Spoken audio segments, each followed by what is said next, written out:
How to connect to Wi-Fi via QR code on Xiaomi Redmi 13C.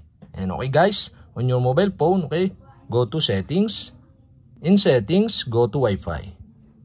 In Wi-Fi, first, you can turn on the Wi-Fi by switching on the switch button on the right side. And after you turn on, you can see the scan button on the upper right side on your screen. You can tap this. And now, place QR code inside this frame. So to connect to this Wi-Fi, okay, you can scan this QR code.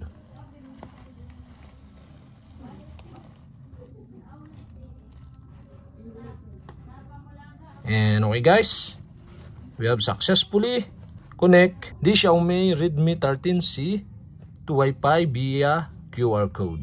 And okay guys, that's it. We have successfully connect to Wi-Fi via QR code the Xiaomi Redmi 13C mobile phone.